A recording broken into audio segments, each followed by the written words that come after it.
ကျွန်တော်ကစေးုံတက်ရတဲ့အားလို့ဆိုတာကျွန်တော်ပြောမစိမ့်တော့ဘူးကျွန်တော်ကခေါင်းမော်ကိုကျွန်တော်တို့အိမ်ဆောက်တဲ့နေရာမှာတစ်သားထုတ်တန်းကြလို့ခေါင်းခွဲမှုစေးုံတက်ရတယ်အသေးအောင်တော်နဲ့စေးုံတက်ရတယ်ကျွန်တော်ကကိုယောဂအကြီးကျယ်ဖြစ်လို့စေးုံတက်ရတယ်ကျွန်တော်ဒီတဲ့ပေါက်လို့ကျွန်တော်ကစေးုံတက်ရတယ်ဆိုတော့စေးုံနဲ့ကျွန်တော်နဲ့တိတ်မစိမ့်တာဘူးဆိုတော့အားလုံးပဲမင်္ဂလာပါခင်ဗျာဒေသန္တရစာပေဖွံ့ဖြိုးရေးအစီအစဉ်ကနေပြန်လဲကြိုဆိုလိုက်ပါတယ်ကျွန်တော်ကတော့အစီအစဉ်တင်ဆက်သူချစ်ဖူမြန်မာသားပါဒီခါမှာတော့မိုင်းထောင်ချီခီးကိုစပိတ်နဲ့တကူတော်ခီးနေခဲ့ပြီးတော့မှမြန်မာအားကစားကိုလက်ကြန့်ခိုင်မှုကိုဆောင်ရွက်နေသူလည်းဖြစ်ပြီးတော့မြန်မာစာပေလောကမှာလည်းပြည်မြို့နယ်စာရေးဆရာအသင်းရဲ့အတွေ့အမှုဖြစ်တဲ့ဆရာရီတော်မောင်နဲ့တွေ့ဆုံသွားမှာပဲဖြစ်ပါတယ်ခင်ဗျာဆရာမင်္ဂလာပါခင်ဗျာမင်္ဂလာပါဟိုမှာတော့ကျွန်တော်မေးချင်တာပေါ့ဆရာရဲ့ဟိုစီးကျိုယောဂဆိုတဲ့ဒီကျမကြီးစင်ခေါ်မှုလည်းရှိတာပေါ့နော်အဲ့ရှိတဲ့ပြင်မှာဆရာဒီမိုင်းထောင်ချီခရီးကိုစပိတ်နဲ့ဖြတ်တန်းခဲ့တယ်ဆိုတာဒါဒီလိုတော့ဒီမှာဒီဒေသမှာဆိုလို့ရှိရင်တော့ဒါချက်ချပပပေါ့ဆရာစံချိန်တင်နိုင်တဲ့အနေထားတစ်ခုကိုဆရာအဲ့တော့ဆရာအဲ့လိုမျိုးမိုင်းထောင်ချီစပိတ်နဲ့စီးပြီးတော့ပေါ့လေစပိတ်စီးပြီးတော့ကင်းနေတဲ့အခါမှာဆရာအခီးနေမှုအတွက်ဆုံးဖြတ်ချက်ကိုဒီရုပ်ပိုင်းဆိုင်ရာစိတ်ပိုင်းဆိုင်ရာပြင်ဆင်မှုကဘယ်လိုတိဆောက်လဲဆိုတာလေးအဲ့ဒါလေးပြောပြမယ်ပေါ့အဲ့ဒါတော့ကျွန်တော်ညာလုံရတော့နည်းနည်းအစချီရမှာပေါ့ဗျာကျွန်တော်တို့ငယ်ချင်းကတော့ကျမ်းမာရေးလုပ်ခဲ့တယ်ခေတ်ကာလလည်းကျွန်တော်တို့ကဘောလုံးကစားခဲ့တယ်ဗောလီဘောတွေကစားခဲ့တယ်တိုင်းကစားခဲ့တယ်ပေါ့အဲ့ရနေပြီးတော့ကျွန်တော်တို့နောက်ပိုင်းမှာကျွန်တော်တို့ကျမ်းမာရေးကိုလွတ်ချလိုက်ပြီးတော့ကျွန်တော်တို့အခြား lifestyle နဲ့ကျွန်တော်နေလာတဲ့အချိန်မှာကျမ်းမာရေးကိုရင်းမဆိုင်နိုင်တော့မဆိုင်နိုင်မဲနဲ့နေလာတဲ့အချိန်မှာကျွန်တော်တို့ကအနေတိုင်းစားတော့ပြီးဆင်ញင်လိုက်တဲ့အချိန်မှာကျွန်တော်ယောဂါတွေဖြစ်လာတယ်ယောဂါဖြစ်လာတဲ့အချိန်မှာကျွန်တော်ကယောဂါတော်တော်ခြူတယ်လို့ပဲပြောရတယ်နောက်ပိုင်းကျတော့မှလည်းဆိုတော့စီးရုပ်ဝေဒနာကျွန်တော်အခုပြစ်လာတာကျွန်တော်အနှစ်20ကျော်သွားတယ်စီးရုပ်ဝေဒနာပေါ့နော်အဲ့ရနေပြီးတော့စီးရုပ်ဝေဒနာဆိုတာကလည်းအားလုံးပြည့်တဲ့အတိုင်းပဲသူကယောဂါထဲမှာသူကလက်ငင်းချက်ချင်းပြတဲ့ယောဂါမဟုတ်ဘူးတော့ကျွန်တော်တို့ကဒီလိုပဲပြစ်တယ်လို့နေလိုက်နေယောဂါပိုဆိုးလာပြီကျွန်တော်ကျမ်းမာရေးကစီးကျုပ်သမားတွေရဲ့ထုံးစံအတိုင်းပဲကျွန်တော်တို့အနာဖြစ်တော်တော်လေးမကြက်တော့ဘူးကျွန်တော်တို့အာရုံရောတွေအားနေလာတယ်ရက်စီမှုံးလာတယ်ဖွားတွေရုပ်ရော်လာတယ်ဆိုတော့ဝေဒနာတွေကိုခံစားရတယ်အဲ့ဒီအပြင်ကျွန်တော်တို့လိုပဲစီးကျုပ်ဝေဒနာရှင်ကျွန်တော်ရဲ့မိတ်ဆွေတွေကဒီထဲမှာအသက်ဆုံးရှုံးသွားတာရှိတယ်ဘဝဆုံးရှုံးသွားတာတွေရှိတော့တယ်ကျွန်တော်ကအဲ့ဒါတွေမြင်လိုက်တယ်မြင်လိုက်တော့ငါပြောင်းလဲရင်တန်ပြီဆိုတဲ့အနေအထားမျိုးတိုင်းပဲ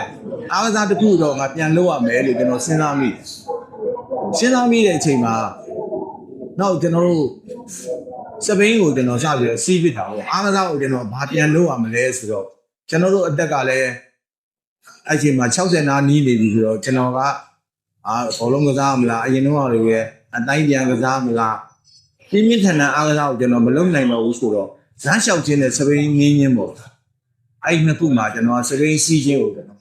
ရွေးချယ်လိုက်ပါတယ်အဲ့လိုစပိန်စီးတာကိုကျွန်တော်စပြီးတော့ရွေးချယ်လိုက်တယ်အဲ့လိုပဲစပိန်ကိုစပြီးတော့ကျွန်တော်ဘူးဆိုစပိန်စီးတက်ကတော့ကျွန်တော်10နှစ်လောက်ရှိပါပြီစပိန်စီးတက်10နှစ်အတွင်းမှာကျွန်တော်ကျမ်းမာရေးကိုလည်းငါပြန်ပြီးတော့ကျမ်းမာရေးနဲ့ဘဝကိုပြန်တည်ဆောက်မယ်ဆိုပြီးတော့ကျွန်တော်ကစပိန်ကိုပြန်ပြီးတော့စီးဖြစ်ပါတယ်ဟုတ်ကဲ့ပါဆရာဆိုတော့ဆရာကဒီစိုင်းဆရာတယောက်လည်းဖြစ်တယ်ပေါ့လေပြီးတော့ဒီကလောင်နဲ့ဘယ်လိုပြောရမလဲဟိုစိုင်းဆရာတယောက်ရဲ့ကလောင်နဲ့ဒီစပိန်စီသမားတယောက်ရဲ့ဒီခြေနင်းပေါ့ဆိုတော့အဲ့နှစ်ခုမှာဆရာဟိုမတူညီတဲ့ခံစားချက်ဒါစိတ်ခံစားမှုဒါမှမဟုတ်ဆရာရဲ့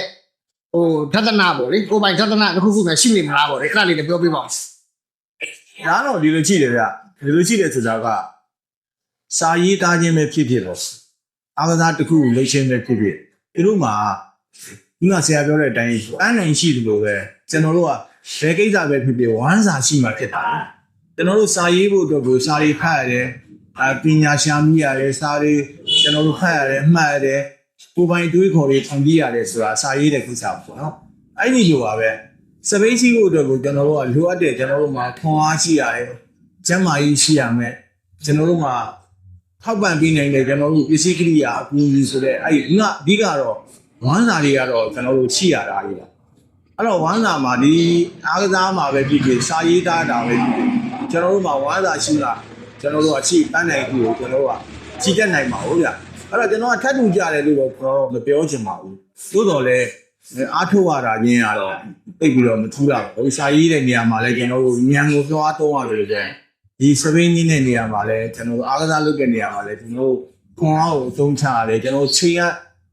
ကျွန်တော်တို့အတွက်ကိုပေါ့စင်ပြေပဲနီးလန်းကိုချိန်ရတာကျွန်တော်တို့လည်းရှိပါတယ်အဲ့တော့ဒီနှစ်ခုကတော့တတ်တူတော့မကြနိုင်ဘူးတို့တော့သိပြီးတော့ဟိုမပွားချလာရလို့လည်းထင်ပါဟုတ်ကဲ့ပါဆရာဆိုတော့ပေါ့ဆရာဒီဆရာကတော့ဒီမိုင်းတစ်ထောင်ခီးမှာဟိုစပယ်ကိုအခုတော့ပေါ့လေနင်းရဲ့လူလည်းဖြစ်တော့ခါကြတော့ဆရာခန္ဓာကိုယ်ပြင်မှန်းတဲ့အချိန်ပေါ့လေခန္ဓာကိုယ်ပြင်မှန်းနွမ်းနေလာတဲ့အချိန်မှာကိုပြန်လဲအားပေးတဲ့အပြင်ကဘလို့ထိန်းချောင်းတယ်လဲကိုဘလို့အားပေးတယ်လဲပေါ့လေအဲ့ဒါမျိုးလေးပေါ့ဆရာအဲ့ဒါလေးပြောပြပါဦးအဲ့ဒါတော့ဟိုတူတူနဲ့ပြောနေတော့ဇွဲပေါ့ဇွဲလိုပဲပြောအောင်အားရတဲ့နေရာမှာလဲကျွန်တော်တွေကိုအရင်ဆုံးစပြီးတော့စာရေးတော့ကျွန်တော်တို့ကြီးခဲ့တဲ့အနှစ်30ကျော်ပေါ့စာလေးတွေစာရေးတော့လဲအသုံးကျုံးကြပြားလေးတွေရေးဖြစ်တယ်ကြပြားတူတူလေးတွေရေးဖြစ်တယ်မဂ္ဂဇင်းတွေပို့ရဲနောက်ဝတ္ထုတူလေးတွေရေးဖြစ်တယ်စောင်းမလေးတွေရေးဖြစ်တယ်ကျွန်တော်တို့ကိုယ်တိုင်းလည်းမပါဘူးလေအဲ့ကျွန်တော်တို့မဂ္ဂဇင်းကိုဖြတ်တန်းခဲ့တဲ့ကားတွေမှာကျွန်တော်တို့ပို့တဲ့ပုတ်တိုင်းလည်းမပါခဲ့ပါဘူး10ခါမှတစ်ခါလောက်လည်းပါရင်ပါမယ်9ခါမှတစ်ခါလောက်လည်းပါရင်ပါတယ်ဒါပေမဲ့ကျွန်တော်တို့တစ်ခါမှတော့ဝါဒနာကုဏကလည်းပါနေတဲ့အတွက်ဒါကိုဖြစ်အောင်လုပ်မယ်ဆိုတော့ဇွဲမျိုးနဲ့ပဲကျွန်တော်တို့ရှာပီလောကကိုဖြတ်တန်းခဲ့တော့ဒီလိုနေထားလဲရောက်တော့ပေါ့ဗျာဘာမှတော့ဖြည်းဖြည်းကျွန်တော်တိုင်းကျော်ပြည်ကျော်ပြီးတော့မဟုတ်ခဲ့ပြီနဲ့ကျွန်တော်မြန်မာနိုင်ငံဇာတိတရားအသင်းဝင်ဖြစ်ခဲ့တယ်ပေါ့နောက်ဒီမျိုးမှာလည်းကျွန်တော်တို့ဇာတိတရားအသင်းမှာလည်းကျွန်တော်တို့အတွင်းမှုဆိုတဲ့နေရာလေးနဲ့တော့ရက်တီခဲ့အဲ့လိုရက်တီခဲ့တဲ့နေရာစပိန်စီတော့လည်းဒီလိုပါပဲစပိန်စီအားကစားလို့တော့ဒီကိုကကျွန်တော်ဝေဒနာရှင်တယောက်ဖြစ်တယ်ကျွန်တော်ကစေးုံတက်ရတဲ့အားလို့ဆိုတာကျွန်တော်ပြောမစိမ့်တော့ဘူးကျွန်တော်ကခေါင်းပေါ်ကိုကိုမလို့ဟိုအိမ်ဆောက်တဲ့နေရာမှာတစ်သားထုတ်တန်းကြလို့ခေါင်းခွဲဘူးစေးုံတက်ရတယ်အသေးအောင်တဝါနဲ့စေးုံတက်ရတယ်ကျွန်တော်ကကိုယောဂအကြီးကျယ်ပြုလို့စေးုံတက်ရတယ်ကျွန်တော်တူတက်ပေါက်လို့ကျွန်တော်ကစေးုံတက်ရတယ်ဆိုတော့စေးုံနဲ့ကျွန်တော်နဲ့တိတ်မစိမ့်လာဘူးဆိုတော့ကျွန်တော်ကကျမကြီးရတော့ကျွန်တော်က perfect မဖြစ်တဲ့ကိုနော်အဲ့ကြားထဲမှာကျွန်တော်ကစာရေးသားခြင်းနဲ့ရေးကြထိုင်ကြတယ်ဆိုတော့အညာအေးပြက်တာတွေကျမကြီးကိုခင်းဆိုင်နိုင်တယ်ကျွန်တော်အမတန်ဟိုပေါ့ယောဂထွေပြားတဲ့လူပါအဲ့ရနေပြီးတော့ကျွန်တော်တို့အကောင်းသိနေတဲ့မှာပဲဒီစီတူယောဂကြောင့်အသက်ဆုံးရှုံးသွားတဲ့လူတွေဘဝဆုံးရှုံးသွားတဲ့လူတွေကျွန်တော်မြင်လိုက်ရတယ်တော့တာဝေကရတယ်တရားကြရဲအားကစားလုပ်မှဖြစ်ခဲ့ဆိုပြီးတော့ကျွန်တော်ကဒီစပိန်ကြီးအားကစားကိုစပြီးတော့ကျွန်တော်ကစပိန်စီးပြစ်တာပေါ့နော်စပိန်စီးပြစ်လိုက်ရင်လည်းကျွန်တော်ဟိုဒါလည်းဒူလောပါပဲစပိန်စီးတယ်ဆိုတာကိစ္စကပထမတော့ကျွန်တော်တို့စံတဘောလေးစီးပြီးမယ်ကျမကြီးကပုတ်တဲ့ထောက်ပြီးဖြစ်အောင်စီးကြည့်မယ်ဆိုရင်ကနေပြီးတော့ကျွန်တော်တို့2မိုင်2မိုင်စမ်းကြည့်တွေပေါ့နောက်တော့4မိုင်5မိုင်လောက်စမ်းစီးပြီး4မိုင်5မိုင်စမ်းစီးပြီးရင်လောဘတွေကတက်လာတာမတက်လာလေဆိုငါဆိုရင်ငါရဲ့ခန္ဓာကိုယ်ကခွင့်ပြုလို့ရှိရင်ငါဘယ်လောက်ကြီးနင်းနိုင်မလဲဆိုတော့စိတ်ကလေးကလည်းပေါ်လာတာပေါ့ဗျာ challenge တော့ကိုယ့်ကိုယ်လည်းစိန်ခေါ်ကြည့်နေတာပေါ့ငါအတက်လေးရတာကြီးငါအတက်ရတာငါဘယ်လောက်ကြီးဝေးဝေးနင်းနိုင်မလဲဆိုပြီးတော့ကိုယ့်ကိုစမ်းတက်ချင်လေးပေါ့တော့ကျွန်တော်ပထမဒီနိုင်340ပေါ့အနီးနားတစ်ဝိုက်ကကျွန်တော်တို့အင်းမာကိုပေါင်းတယ်ကိုလက်လေးချိုးခဲ့ပေါ့တဲ့နောက်ဒီဘက်ဆိုရင်အောင်လန်လို့တောင်တွင်းလို့အဲ့လောက်ထိကျွန်တော်ပြီးစမ်းပြီးတော့စီးရင်းနဲ့ခန္ဓာကိုယ်လည်းခွင့်ပြုလာတယ်စပိန်စီးတဲ့အတွေ့အကြုံလည်းများလာတယ်ဆိုတော့ခိုင်ဝေးနင်းညင်တွေပေါက်တယ်ခိုင်ဝေးကိုငါနင်းညင်တယ်ဆိုပြီးတော့ကျွန်တော်ကရည်ရွယ်ချက်ကအသက်59နှစ်မှာကျွန်တော်မန္တလေးကိုဒီကြောင်နင်းလိုက်မန္တလေးကိုစပိန်နဲ့ဒီကြောင်နင်းတော့ကျွန်တော်စပိန်စီးတက်ကတစ်နှစ်တောင်မပြည့်သေးပါဘူးကျွန်တော်အဲ့လိုစီးလိုက်တယ်စီးလိုက်ပြီးတော့ငါအသက်60ပြည့်ရင်ဒီကြောင်စီးမယ်နောက်65နှစ်မကျော်သေးခင်ငါဟိုစံချိန်တင်လောက်တဲ့ဒါမှမဟုတ်သူ့ဘဝအတွက်မပြောတာတော့တနိုင်ငံလုံးစံချိန်လို့ပြောတာမဟုတ်ပါဘူးသူ့ရဲ့မှတ်တိုင်တစ်ခုကိုအကြီးဖြစ်အောင်ကျွန်တော်စီးမယ်ဆိုတဲ့ရွေးချက်နဲ့ကျွန်တော်မိုင်းထောင်ကြီးခီးကိုကျွန်တော်စတာအဲ့တော့ကျွန်တော်58နှစ်မှာကျွန်တော်မန္တလေးကိုမိုင်း400လောက်ကြောင်စီးလိုက်စီးပြီးတော့လက်60ကျတော့ 60မပြည့်သေးခင်ပေါ့ဗျာကျွန်တော်ကိုဗစ်အကြီးကျယ်တတိယလိုင်းကိုဗစ်တတိယလိုင်းကျတော့ကျွန်တော်အကြီးကျယ်ကိုဗစ်ဖြစ်တယ်ကိုဗစ်ဖြစ်တော့အိမ်ကိုလော့ဒေါင်းချရတဲ့အဆင့်ဒီကျွန်တော်ဆေးရုံမှာ14ရက်ဒီကောင်ပေါင်းလည်းဖြစ်တယ်တန်မိုးရှိတဲ့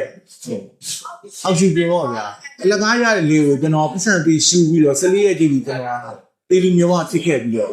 တေလူကကျွန်တော်လွတ်လာတဲ့အချိန်က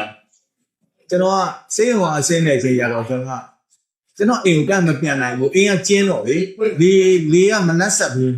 အဲ့တော့ကျွန်တော်ကတာကွာခြံတစ်ခြံမှာတကယ်ကြီးခြံတစ်ခြံမှာသွားပြီးပလလောက်နေရင်တော့ကျွန်တော်ကအရှိရနေတော့စပိန်သမားလေးတွေပြတ်သွားတယ်မြင်လိုက်တော့ငါဒီတိုင်းပဲလဲသွားတဲ့အတိုင်းပဲငါနေလိုက်လို့ရှိရင်ပြန်နှနိုင်မှာမဟုတ်တော့ဘူးဆိုပြီးတော့ကျွန်တော်ကြိုးစားပြီးတော့ကျမကြီးကိုပြန်လဲတိဆောက်တယ်ကျွန်တော်ဝီချက်နဲ့သွားရတာနေပြီးတော့3ချောင်းတော့ကနေပြီးတော့3ချောင်းတော့လွတ်တဲ့အနေထားမျိုးရောက်အောင်ကျွန်တော်လမ်းလျှောက်တယ်နောက်လမ်းလျှောက်လေ့ကျင့်တယ်နောက်တော့စပိန်ကိုတဖြည်းဖြည်းပြန်စီးနေတယ်ကျွန်တော်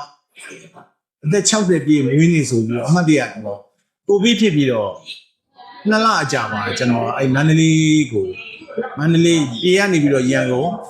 ကနေမန္တလေးကနေပြေးခဲ့တဲ့တပတ်ပေါ့ဗျာမိုင်းတစ်ထောင်တပတ်ကိုကျွန်တော်စီးပစ်သွားတာစီးတဲ့နေရာမှာလည်းခုနမိုင်းတစ်ထောင်မပြည့်မှာဆိုလို့ကျွန်တော်ကမန္တလေးကနေပြီးတော့ပြေးလို့ဓာတ်လိုက်မပြန်တော့ပဲနဲ့မန္တလေးကနေပြီးတော့တကယ်ဦးမြင်းချံတို့ရွာမုံတို့ရေနတာတို့မြို့တစ်တို့နတ်မောက်တို့ဘက်ကနေကျွန်တော်ပတ်မင်းတော့မှမိုင်းတစ်ထောင်ပြည့်သွားပါအဲ့ဒါလည်းကျွန်တော်ဘွားရဲ့အမှတ်တရတစ်ခုပါဒါပေမဲ့လေကျွန်တော်ကခုနလိုဆရာပြောတဲ့စကားထဲမှာစပိတ်စီးနေတဲ့အချိန်မှာပင်မနွားနေလို့အချိန်မှာကျွန်တော်စိတ်ဓာတ်ကိုကျွန်တော်ဘလို့ပြန်လဲပြင်ဆင်ရတယ်လို့စပိတ်စီးမှရင်လို့စာရေးတဲ့အချိန်ဘလို့မရှိတဲ့ဘုရားတပုတ်ကိုကျွန်တော်တို့နေရာဘူးပေါ့ဗျာဖြစ်ဖြစ်ပြီးတော့ကျွန်တော်တို့ရေးရတဲ့အချိန်မှာလက်လျှော့ခြင်းတဲ့အချိန်မှာကိုယ့်ကိုပြန်ပြီးတော့အားကျင်းရတာကိုယ့်ကိုဘယ်သူမှရိုက်ခိုင်းတာမဟုတ်ဘူးကိုယ့်ရဲ့ဝါဒနာအရကိုယ့်ရဲ့စိတ်နှလုံးသားတွေရဲ့စိတ်ဆော်မှုအရကိုလုပ်နေတဲ့ကိုကြာအောင်မြင်အောင်လုပ်နေဘာဖြစ်လို့မလုပ်နိုင်အောင်ပါလဲဆိုရက်စိတ်မျိုးနဲ့ပဲကျွန်တော်မန်ကိုကိုမန်တင်းပြီးအားထည့်ပြီးတော့လုပ်လို့ရတယ်အဲ့တော့စပိတ်စီရဲ့နေရာမှာလည်းကျွန်တော်စိတ်နေရာတွေမှာဥမာမိခဲ့ခမင်းစားပြီးလို့ဗျာကျွန်တော်7နာရီတစ်ချက်2ချက်လောက်ဆိုရင်ခမင်းစားပြီးခမင်းစိတ်တက်တယ်နေပူတယ်ကျွန်တော်စပိတ်နင်းရတာတနေ့ကုန်နင်းရတာပြင်မန်းနေဆိုကျွန်တော်မနေ့9နာရီ4နာရီလောက်ကစပြီးတော့ကျွန်တော်ကစပိတ်နင်းရတာညမြို့တစ်မြို့ကိုရောက်လို့အိတ်တဲ့အချိန်ကျမှကျွန်တော်စပိတ်နင်းတာရတာဟုတ်ရကျွန်တော်တဘူတော်သွားတဲ့ဒီက16ရက်မိုင်းတောင်ကိုကျွန်တော်15ရက်16ရက်နင်းရနင်းတော့ခုနပြောလို့လေစပိန်စီအရန်ပြင်မှန်လာတဲ့အချိန်မှာရင်ကလာတဲ့အချိန်မှာစပိန်ကိုတောင်ကကြီးတွေမှာကျွန်တော်ဆက်ပြီးတော့ငငင်းညင်လောက်ပြင်မှန်တဲ့အချိန်မှာစပိန်ကိုလည်းလွတ်ပြချင်တယ်ကိုယ့်ကိုလည်းဖြစ်တယ်ငါဘာဖြစ်လို့ဒီလိုပြင်မှန်ခံရတာလဲငါ့ကိုဘယ်သူကရိုက်ခိုင်းလို့လဲလို့ဟာကိုယ့်တဲ့ရွယ်နဲ့ကိုအေးချမ်းနေလို့ရရတာနဲ့ဘာဖြစ်လို့မနေတယ်လဲလို့နောက်သားရောက်မိတယ်ဒါပေမဲ့ခုနကျွန်တော်ပြောသလိုပဲဆွဲနေပေါ့ကိုယ့်ကိုပြန်ပြီးတော့မန်တင်းရတာပေါ့ဗျာငါ့ကိုဘယ်သူမှရိုက်ခိုင်းတာလည်းမဟုတ်ဘူးကိုယ်ဝါသနာအရကိုကပြည့်အောင်လုပ်ရမယ်နောက်ပြီးတော့ကိုကချီးပေါ့ဗျာမြို့ကမှာဟာကျွန်တော်စီးသွားတော့မယ်ကျွန်တော်စီးရင်းနေတော့မယ်ပြောဆိုပြီးကမှကျွန်တော်ကားလေးနဲ့တိတ်ကလေးပြန်စီးလာမယ်အသားလေးရှူပြီးတော့ကိုယ့်မျိုးပြန်ဝင်လာမယ်ဆိုတာမျိုးတော့ကြည့်မခံနိုင်ဘူးအဲ့တော့ကျွန်တော်ကနေပြီးတော့ကိုယ့်ကိုပဲနောက်ဆုံးကပြောတဲ့ဇွဲပေါ့အဲ့ဇွဲခတ်ပြီးတော့အားလုံနိုင်တယ်အခုရင်းစကားလို့ပေါ့ဗျာငါလာငါနိုင်တယ်ပေါ့ငါလုံနိုင်တယ်ဆိုတော့စကားမျိုးနဲ့ကျွန်တော်ကပို့ကြအဲ့လိုအားထည့်ပြီးတော့နှမ်းနေပြီးတော့ကျွန်တော်ဖြစ်အောင်မိုက်တောင်ကိုစီးခဲ့ပေါ့ဟုတ်ပါဟိုကရင်းသွားပြဟိုတဲ့တရားတော်အတိုင်းဆိုရင်တော့ဆန္ဒဝတော်ပေနာမှာနတ်တိတတိဟုတ်ကဲ့ဆန္ဒရှိရင်တော့ပြီးတဲ့ဆိုတဲ့သဘောဟုတ်ပါဆရာဆိုတော့ဆရာbasically စပိန်ဒီအတင်းမှာလှုပ်ကြတဲ့ရောဒီဘက်ကစာပေဖွဲ့မှာစီမံခန့်ခွဲတဲ့နေရာမှာပေါ့လေဘယ်လိုမျိုးအပြန်လာကျိုးတရားမှုတွေအကျိုးပြုမှုတွေရှိတယ်ဟောကျွန်တော် PCD ဆိုတာကကျွန်တော်တို့ Play Cycling Group ပေါ့ဗျာPCD Play Cycling Team ပေါ့ကျွန်တော်တို့စပိန်အဖွဲ့ကိုနာမည်လေးပြတာကျွန်တော်တို့ဒီမြို့မှာအားကစားကိုလှုပ်ရှားတဲ့လူတွေများတယ်များတော့စပိန်စီအဖွဲ့ကကျွန်တော်တို့ဒီစီရီခစ်တာပေါ့ဒီခစ်တရားစပိန်စီအဖွဲ့ကိုပေါ့တက်ဖွဲ့ကြီးတစ်ခုရှိတယ်ကျွန်တော်တို့ဒီမြို့နယ်လုံးဆိုင်ရာပေါ့အဲ့ဒါကကျွန်တော်နိုင်ငံရေးအခြေအနေရကိုဗစ်ရောဂါအခြေအနေရပေါ့အဖွဲ့အစည်းကလှုပ်ရှားမှုအားနည်းနေတော့ကျွန်တော်စပိန်သမားလေးတွေက တငယ်ချင်းလေးတွေတူရစုပြီးတော့စိတ်တူတူတငယ်ကြီးတွေစုပြီးတော့ဖွဲ့လေးတွေဖွဲ့ပြီးတော့စီးပစ်တာအဲ့လိုစီးပစ်တဲ့အချိန်မှာကျွန်တော် PCT ဆိုပြီးတော့ Recycling Team ဆိုပြီးကျွန်တော်ကအဖွဲ့လေးထူထောင်ပြီးတော့စီးပစ်ပါတယ်စားရတော့ပဲရှိတယ်အဲ့တော့ကျွန်တော်ကဒီကိုကိုနိုင်ကလည်းစပိန်စီးမယ်ကျွန်တော်ရည်ရက်ကကိုကိုနိုင်လည်းစီးမယ်စပိန်စီးပြင်ကျမကြီးကိုအထောက်အကူလည်းဖြစ်တယ်လူတွေရဲ့ပုံမှာအကျိုးသက်ရောက်မှုရှိစေရမယ်ဆိုတဲ့အဲ့ဒီနမူနာလေးတွေလည်းတခြားသူတွေလည်းပြခြင်းတယ်ဆိုတော့ကျွန်တော်စပိန်စီးတဲ့အချိန်ကစပြီးတော့ကျွန်တော်နည်းနည်းလေးစီးတဲ့ကလေးရင်းတဲ့အချိန်မှာစပြီးတော့ကျွန်တော်မျိုးဆက်တစ်တွေကိုတွဲခေါ်ရတယ်မျိုးဆက်တွေကိုတွဲခေါ်တယ်ဆိုတာကျွန်တော်ဒီနာကြပြားဆရာတွေတချို့ကျွန်တော်စပိန်အတင်းလိုက်ဝယ်ပြီးတယ်စပိန်နည်းနဲ့ကောင်းကြီးတွေမဲဆွဲတယ်စီးရုံးတယ်နောက်ဆုံးကျွန်တော်ဆိုင်းဆရာအစားနောက်ဆုံးကျွန်တော်ကနီးနားပတ်ဝန်းကျင်ကဝါသနာရှိတဲ့လူကျမ်းမာရေးကိုတကယ်လုပ်ချင်တဲ့လူတွေအတွက်ဆိုကျွန်တော်ကိုယ်တိုင်ကိုကြရစိုက်ထုတ်ပြီးတော့ကထာလေးငွေကြီးစိုက်ထုတ်ပြီးတော့ကျွန်တော်စီးခိုင်းတာကြီး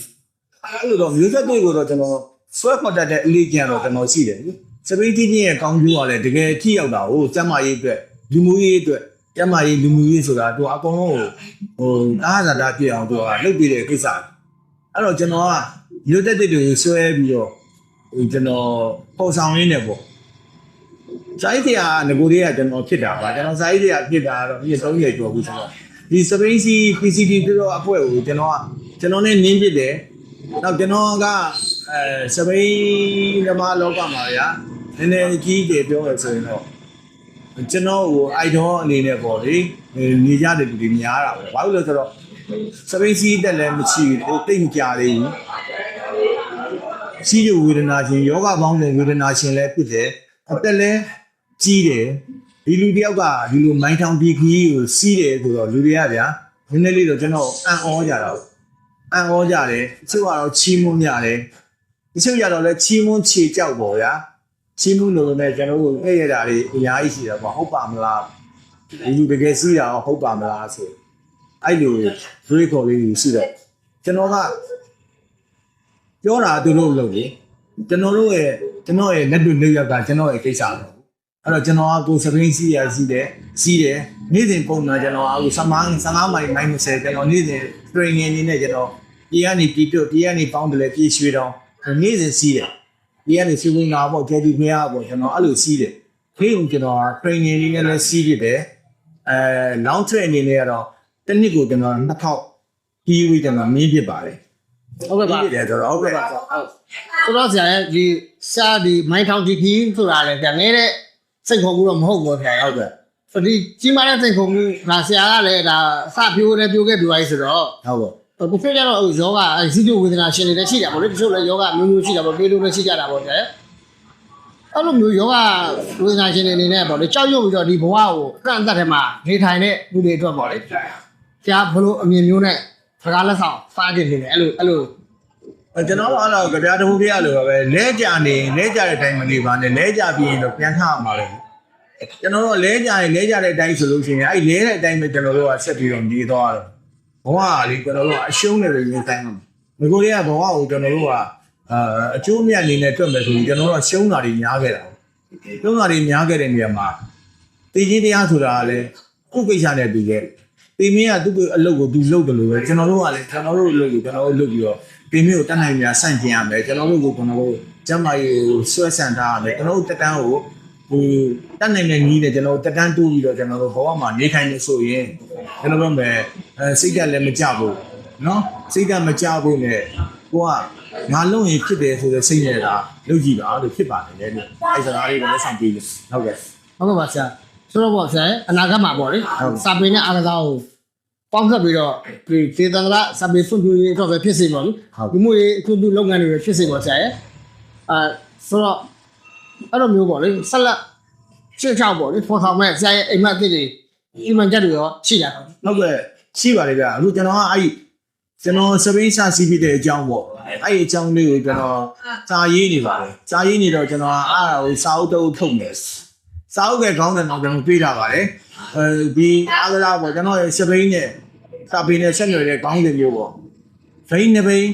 ချင်းင်းတစ်စုံနဲ့ကျမ်းမာရေးရာကျွန်တော်ဆိုတဲ့ခေါင်းစဉ်ပြေးထားပြီးတော့ကျွန်တော်စာအုပ်တုပ်ရေးနေပါတယ်ရေးနေပြီးတော့ကျွန်တော်ပြီးလို့ရှိရင်စာအုပ်ပြေးထုတ်နေပေါ့ဗျာ တော့ဒီထဲမှာကျွန်တော်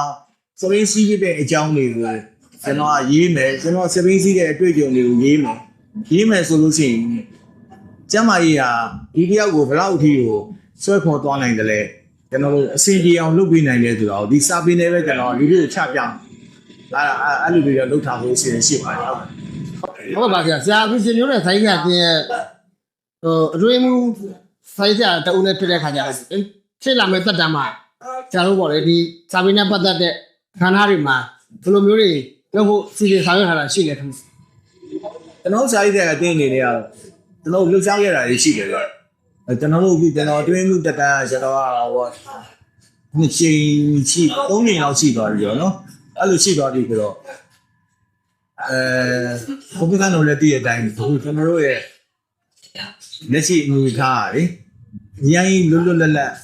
ဖြစ်နေတဲ့အနေအထားတွေမရှိဘူးပေါ့ဗျာအဲ့လိုဖြစ်နေတဲ့အနေအထားမှာကျွန်တော်တို့ရသမျှအနေအထား